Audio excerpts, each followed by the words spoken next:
Hello students, Sneha's best education classes চ্যানেলে তোমাদের স্বাগত। আগের দিনকে আমি দুটো ভিডিওর মাধ্যমে এই চ্যাপ্টার 5টা পড়িয়ে দিয়েছিলাম। ওকে, তো এবার আমরা এই চ্যাপ্টারটার কিছু শর্ট কোশ্চেন করে নেবো, যেগুলো কিন্তু পরীক্ষায় খুবই আসে। এই ভিডিওটা স্কিপ না করে যদি পুরোটা দেখো, তাহলেই কিন্তু তোমরা পরীক্ষায় অনায়াসেই ভালো নাম্বার পেয়ে যাবে। আমি যেই শর্ট কোশ্চেনগুলো দেবো ওগুলোকে একটু ব্যাস পড়ে নিও, মুখস্থর মতো করে নিও, তাহলে কিন্তু পরীক্ষায় ভালো নাম্বার পেয়ে যাবে শর্ট কোশ্চেনের ক্ষেত্রে। ওকে, তাহলে চলো শর্ট কোশ্চেনগুলো আমরা একটা বই থেকে দেখবো, আর ওই বইটার থেকেই কিন্তু ম্যামরা পরীক্ষার সময় বেশি কোশ্চেন দেয়। চলো দেখে নিই। চলো দেখে নেওয়া যাক। চেঙ্গিস খান কাদের নেতা ছিলেন? মঙ্গলদের। তৈমুর লং কাদের নেতা ছিলেন? তুর্কিদের। ভারতের প্রথম মুঘল বাদশাহ কে ছিলেন? বাবর। ওনার ফুল নাম কিন্তু জাহিরউদ্দিন মোহাম্মদ বাবর। ওকে, জাহিরউদ্দিন মোহাম্মদ বাবর কিন্তু বাবরের পুরো নাম, এটা কিন্তু পরীক্ষায় আসতেই পারে। আবার আকবরের পুরো নাম আছে, সেটা আমি তোমাদেরকে বলেছি, জালালউদ্দিন মোহাম্মদ আকবর। ওকে, আচ্ছা, এবার দেখো তৈমুর লং কত খ্রিস্টাব্দে ভারতে আক্রমণ করেন? 1398 খ্রিস্টাব্দে। বাবর কত বছর বয়সে ফারঘনা প্রদেশের শাসক হন? 12 বছর বয়সে। বাবর কিন্তু এখন তোমাদের মতো বয়সেই শাসক হয়েছিলেন। আচ্ছা, আর আকবর যিনি ছিলেন তিনি কিন্তু 13 বছর বয়সে হয়েছিলেন, আর বাবর 18 বছর বয়সে তার ওই পুরো সাম্রাজ্যের শাসনভার কিন্তু সামলে নিয়েছিলেন। পানিপথের প্রথম যুদ্ধ কত খ্রিস্টাব্দে হয়েছিল? 1526 খ্রিস্টাব্দে। প্রথম যুদ্ধ কাদের মধ্যে হয়েছিল? বাবর আর ইব্রাহিম লোদির মধ্যে। এই প্রশ্ন দুটো না করলেও চলে, কেন এই দুটো কিন্তু মানে আগের অধ্যায়তেও আছে। তারপরে দেখো, পানিপথের প্রথম যুদ্ধে বাবরের কাছে কে পরাজিত হন? আফগানরা। বাবর কার কাছে পরাজিত হন? মানে আফগানরা কিন্তু জিতে গিয়েছিল পানিপথের প্রথম যুদ্ধ। আচ্ছা, বাবর কত খ্রিস্টাব্দে বাদশাহ উপাধি নেন? 1507 খ্রিস্টাব্দে। আচ্ছা, চলদিরানের যুদ্ধ কাদের মধ্যে হয়েছিল? অটোমান তুর্কি আর পারস্যের সাফাভিদের মধ্যে। কত খ্রিস্টাব্দে চলদিরানের যুদ্ধ হয়েছিল? 1514 খ্রিস্টাব্দে। জামের যুদ্ধ কবে হয়েছিল? জামের যুদ্ধ কাদের মধ্যে হয়েছিল? সাহাবি আর উজবেকদের মধ্যে কবে হয়েছিল? না 1528 খ্রিস্টাব্দে। তার পরপরই কিন্তু তার আগে খানুয়ার যুদ্ধ হয়েছিল। খানুয়ার যুদ্ধ কত খ্রিস্টাব্দে হয়েছিল? 1527 খ্রিস্টাব্দে।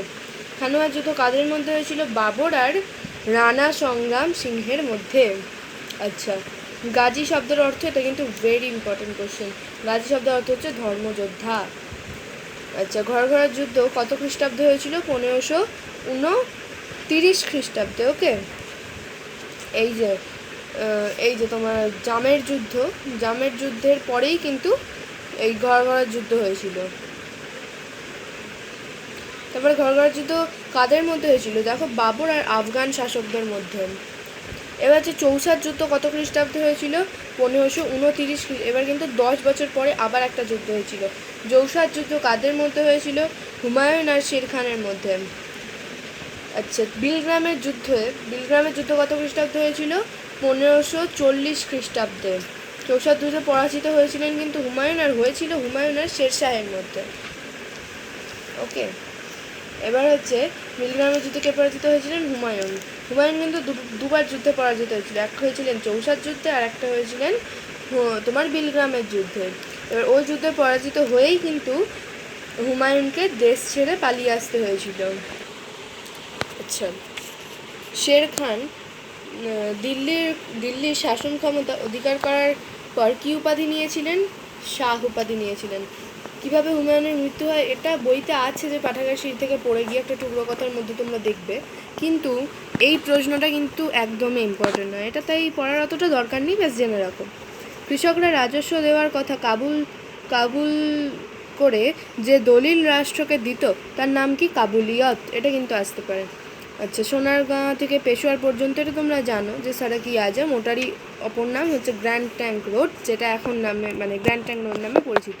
এই সারাকি-ই-আজমটাই কিন্তু। ওকে, আচ্ছা, শের শাহ সেনাবাহিনীকে নিয়ন্ত্রণে রাখার জন্য কি ব্যবস্থা চালু করেছিলেন? দাগ আর হুলিয়া। আকবর কত খ্রিস্টাব্দে সম্রাট হয়েছিলেন? 1556 খ্রিস্টাব্দে। এখানেই কিন্তু দ্বিতীয় পানিপথের যুদ্ধটা হয়েছিল। ওকে, আকবর আর হিমুর মধ্যে হয়েছিল। তখনই কিন্তু যখনই আকবর জিতে গেছিলেন তখনই তিনি দিল্লির শাসক হয়ে গেছিলেন। এইভাবেই তিনি আর কি প্রথম সম্রাট হয়েছিলেন। আকবর অভিভাবক কে ছিলেন? বৈরম খাঁ। এখানে খান দেওয়া আছে, বৈরম খাঁও কিন্তু হবে। আচ্ছা, হিমু কে ছিলেন? কিন্তু ভীষণ একটা ইম্পর্টেন্ট কোয়েশ্চেন। আদিল শাহের সেনাপতি। আচ্ছা, আকবর কাকে পরাজিত করে দিল্লি দখল করেন? হিমুকে। পানিপথের দ্বিতীয় যুদ্ধ কত খ্রিস্টাব্দে হয়েছিল? 1556 খ্রিস্টাব্দে। আর পানিপথের দ্বিতীয় যুদ্ধ কাদের মধ্যে হয়েছিল? আকবর আর হিমুর মধ্যে হয়েছিল। ওকে, আকবর আর হিমুর মধ্যে যেহেতু হয়েছিল, তো এটা কিন্তু শুধু হিমু বললে হবে না। এই যে আদিল শাহের সেনাপতি আমরা পড়লাম, তো বলবো যে আকবর আদিল শাহের সেনাপতি হিমুর মধ্যে হয়েছিল। আচ্ছা, হলদিঘাটির যুদ্ধ কত খ্রিস্টাব্দে হয়েছিল? 1576 খ্রিস্টাব্দে। ওকে, 1576 খ্রিস্টাব্দে। হলদিঘাটির যুদ্ধ কাদের মধ্যে হয়েছিল? আকবর আর রানা প্রতাপ সিংহের মধ্যে। হলদিঘাটির যুদ্ধে আকবরের প্রধান সেনাপতি গেছিলেন মানসিংহ। এটা কিন্তু বইতে আমার মনে হয় না আছে। কোন মুঘল সম্রাট এর দরবারে বিশিষ্ট 9 ব্যক্তিকে নবরত্ন? এটা সবাই জানো, আকবর। আচ্ছা, বীরবল নামটা কার দেওয়া? আকবরের দেওয়া। উনি আকবরের সবারই ওই যে নবরত্ন বললো ওটার মধ্যে একজন ছিলেন বীরবল নামটা। কিন্তু উনি বলে মানে বল মানে কি? শক্তি। বীর মানে মানে যে আর কি খুব ভালো আর কি সেটাতে কোনো কাজে। তাহলে বীরবল মানে যে কিন্তু শক্তিতে সব থেকে বেশি নয়, যে কিন্তু এখানে এই বল মানে কিন্তু গায়ের শক্তি নয়, এটা মানে হচ্ছে মাথার শক্তি, মানে হিউম্যান হেড, হিউম্যান পাওয়ার এটা। ওকে, তার মানে বীরবল মানে যে তোমার গায়ের শক্তির দিক থেকে না, বুদ্ধির দিক থেকে বীর, সে হচ্ছে কিন্তু বীরবল। কাকে রাজা উপাধি দেওয়া হয়? বীরবলকে। আচ্ছা, আকবরের আমলে একজন বিখ্যাত ঐতিহাসিক আবুল ফজল। এটা ঠিক আসার কথা নয়। আচ্ছা, আকবরনামা কার লেখা? আবুল ফজলের লেখা। 12 ভূঁইয়ারা কোন মুঘল সম্রাটের বিরুদ্ধে বিদ্রোহ করেছিলেন? সম্রাট জাহাঙ্গীরের বিরুদ্ধে। জাহাঙ্গীরের আমলে বাংলায় স্থানীয় হিন্দু জমিদারের কী নাম, মানে কী নামে পরিচিত ছিল? 12 ভূঁইয়া। ওরাই কিন্তু জাহাঙ্গীরের বিরুদ্ধে আবার তোমার বিদ্রোহ করেছিল। শাহজাহানের পূর্ব নাম কি ছিল? খুররাম বা শাহজাদা খুররাম। ওকে। আচ্ছা, ভারতের মুঘল শাসকদের পূর্ব আর স্বভূমি কোথায় ছিল? এটা আসে না, সমরখণ্ড, এটা অনেক উঁচু ক্লাসের। আচ্ছা, জাট কৃষকদের কোথায় বিদ্রোহ হয়েছিল? এটা আসবে না। তারপর এটা সদনামী কৃষকদেরটাও আসবে না। আচ্ছা, শামুগড়ের যুদ্ধ কাদের মধ্যে হয়েছিল? ঔরঙ্গজেব আর দারাসিকো এর মধ্যে। ঠিক আছে। আচ্ছা, তোমার শামুগড়ের যুদ্ধে কে জয়ী হন? ঔরঙ্গজেব। ওয়াতান কথার অর্থ কী? স্বদেশ। আচ্ছা, অমর সিংহ কে ছিলেন? রানা প্রতাপের ছেলে। ওয়ার শব্দের অর্থ কী? না একটা বিশেষ অঞ্চল। আর রাঠোর যুদ্ধ কত খ্রিস্টাব্দে হয়েছিল? না 1679 খ্রিস্টাব্দে। ওকে। আচ্ছা, জিজিয়া কর পুনঃপ্রবর্তন করেছিলেন কোন মুঘল সম্রাট? ঔরঙ্গজেব। আচ্ছা, ঔরঙ্গজেব জিজিয়া কর পুনঃপ্রবর্তন করেন কত খ্রিস্টাব্দে? 1679 খ্রিস্টাব্দে। 1679 খ্রিস্টাব্দে আমরা এখানে কি পড়লাম? এখানে কিন্তু রাঠোর যুদ্ধ হয়েছিল 1679 খ্রিস্টাব্দে। তখনই কিন্তু তিনি তার মানে জিজিয়া কর প্রবর্তন করেছিলেন। মুঘলরা কত খ্রিস্টাব্দের মধ্যে তোমার বেরার, আহমেদনগর আর খানদেশ জয় করেন? না 1596 থেকে 1601 খ্রিস্টাব্দে। আচ্ছা, মালিক অম্বর কে ছিলেন? আহমেদনগরের প্রধানমন্ত্রী। ওকে। তারপরে এই প্রশ্নগুলো কিন্তু আমি দেখেছি যা আছে, এগুলো কিন্তু অতটা খুব একটা পরীক্ষায় আসে না, তোমরা চাইলে একবার দেখে নিতে পারো। ওকে, একটা ভিডিওটা পজ করে একবার স্ক্রিনশট করে নাও। তারপর এবার আমরা দেখে নেবো কতগুলো এবার হচ্ছে তোমার কতগুলো মানে টিক মার্ক আর কি টাইপের। যে 16 থেকে 19 শতকের মাঝামাঝি পর্যন্ত মুঘলরা শাসন করতো কিন্তু। তারপরে মুঘলরা নিজেদেরকে কী ভাবতো? তৈমুরীয় ভাবতো। ওকে। আচ্ছা, ওদের মুঘলদের তো পূর্বপুরুষরাই তো ছিল তৈমুর লং, মানে পূর্বপুরুষ ছিলেন। আর আরেকজনও ছিলেন, কিন্তু মানে মুঘলরা এই তৈমুরীয়টাই নিজেদেরকে আর কি বেশি ভাবতো, ওটাকেই ওরা প্রাধান্য দিত। আচ্ছা, 1494 খ্রিস্টাব্দে বংশের বাবর ফরগন প্রদেশের শাসনভার পান তৈমুরীয় বংশের বাবর। পানিপথের প্রথম যুদ্ধে এটা আসবে না, কারণ এটা আগের চ্যাপ্টারেই ছিল আর এটা তোমাদের প্রথম ইউনিটেই এসে যাওয়ার কথা। আচ্ছা, তারপরে পানিপথের প্রথম যুদ্ধ হলো খানুয়ার যুদ্ধ বাবর আর রানা সংগ্রাম সিংহের মধ্যে হয়েছিল। ঘরকরার যুদ্ধ বাবরের অন্যতম প্রতিদ্বন্দ্বী ছিলেন নসরত খান। নসরত খাঁ, কিন্তু ওটা খান দিয়েছে, এটা কিন্তু খুব ইম্পর্টেন্ট।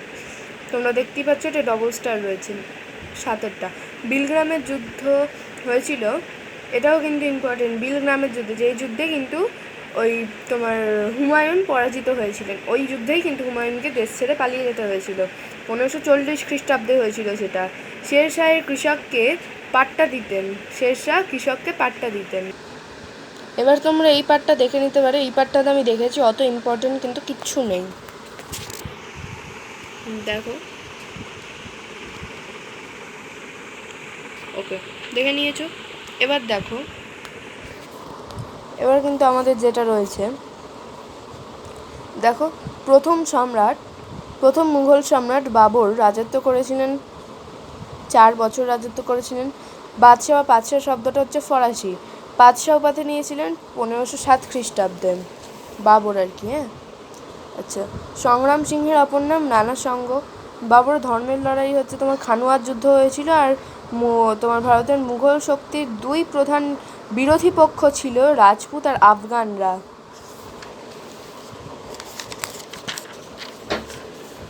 তারপরে এটা দেখো, আচ্ছা, এবার দেখে নাও এইগুলো। ভিডিওটা একটু বেশি বড় হয়ে যাচ্ছে, তাই আমি এগুলো পড়ে শোনাতে পারবো না, বাট এগুলো কিন্তু ইম্পর্টেন্ট। ওকে, এই পাশটা একটু দেখে নাও, তাহলে তোমরা বেশ পড়ে চলে যেও। ওকে, তাহলেই কিন্তু হয়ে যাবে। আর এই ম্যাচিংগুলো আশা করছি আমি বইয়ের অনুশীলনীতেও আছে কয়েকটা, তো এইটা তোমরা দেখে নাও। ওকে, আর তারপরে আর তেমন কিছু নেই তোমাদের, তো এইটাই কিন্তু তোমাদের 5 নম্বর কোর্সটাই ছিল। তো এবার আমি আশা করছি তোমাদের ভিডিওটা অবশ্যই পছন্দ হয়েছে, আর এই সমস্ত শর্ট কোশ্চেনগুলো করলে কিন্তু তোমরা পরীক্ষায় একদম খুব সহজেই মার্কস পেয়ে যাবে। তো এবার ভালো লাগলে একটা লাইক, সাবস্ক্রাইব করে দিও যদি ভালো লাগে, একটা কমেন্ট করো আমার ভিডিওটা কেমন হলো সেটার ব্যাপারে। তোমাদের যদি এই 5 নম্বর চ্যাপ্টার থেকে আরও কিছু জানার থাকে তাহলে সেটা আমি তোমাদেরকে বলে দেবো, আমাকে আলাদা করে কমেন্ট করো। ওকে, আর তারপরে তোমাদের বন্ধুদের যাতে সুবিধা হয় তার জন্য কিন্তু শেয়ার করে দিও। আচ্ছা, ওকে, তো আজকে এখানেই শেষ, আর নেক্সট ডেতে কিন্তু আমি 6 নম্বর চ্যাপ্টারটা পড়বো। আর ভিডিওটা কিন্তু সাবস্ক্রাইব করে রাখো আমার ভিডিও সবার আগে পাওয়ার জন্য। আমি কিন্তু এই বইটার থেকে পড়াই, এই বইটা কিন্তু খুবই ভালো লেগেছে আমার। আমি একজন টিচার, আমিও কিন্তু এই বইটার থেকেই প্রশ্ন করি। ওকে, তো বাই আজকের মতো।